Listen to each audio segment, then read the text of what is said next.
बेटी ने कर्जा चुका दिया, रिश्तेदारों ने कर्जा चुका दिया, तो क्या जो मरा है उसको भोगना पड़ेगा दूसरी बार कि नहीं भोगना पड़ेगा? कर्जा भाई ने चुकाया, कर्जा बेटे ने चुकाया, कर्जा बेटी ने चुकाया, पर जिसने लिया था वो नहीं चुका पाया। अपने कर्म का भोग अपने को स्वयं भोगना।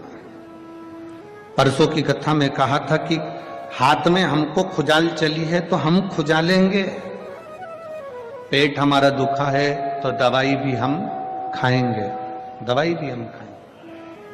सिर में दर्द है तो दवाई हम खाएंगे, पड़ोसी को नहीं खिलाएंगे। पड़ोसी उस दवाई को खा भी लेगा तो उसका असर तुम्हें नहीं होगा। उसी तरह हमारे कर्म को, हमारा जो कर्म है उसका भोग हमको भोग है। जितने परिवार वाले हैं, जितने कुटुंब वाले हैं, जितने रिश्तेदार हैं, ये सब तुम्हारे कमाए गए धन का भोग भोगेंगे और तुम अपने कर्म का भोग भोगोगे। ये धन का भोग भोगेंगे। जो पैसा है, दौलत है, धन है, वैभव है, सबका भोग सबको भोगना। बेटा भी भोगेगा, बेटी भी भोगेगी, पत्नी भी भोगेगी, परिवार भी भोगेगा।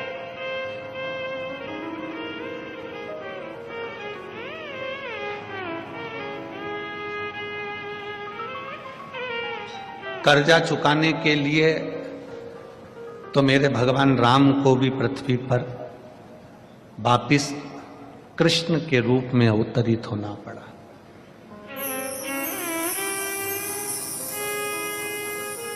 कर्जा चुकाने के लिए मेरे राम जी को भी भगवान कृष्ण के रूप में पृथ्वी पर अवतरित होना पड़ा।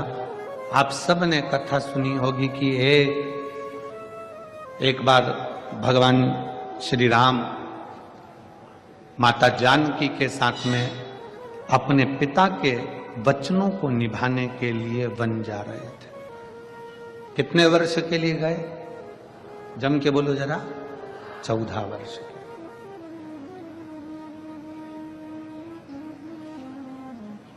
14 वर्ष के लिए राम वन चले।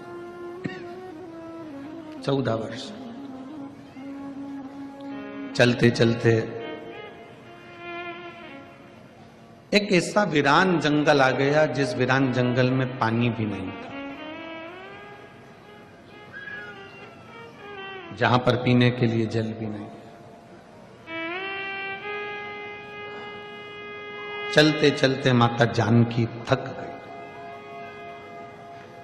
और माता जानकी इतनी थकी कि माता जानकी जी ने कहा कि अब मुझे प्यास लग रही, मुझे पानी पीना।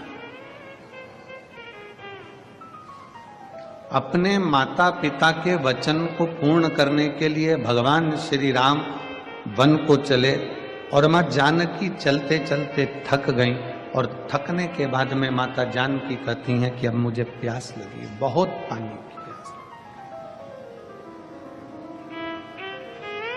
जानकी जी जब जल को पुकार रही है कि मुझे पानी पीना है, राम जी ने देखा कि आसपास में कोई सरोवर नहीं है, आसपास में कोई जलाशय नहीं है, कोई सरोवर नहीं, कोई जलाशय नहीं।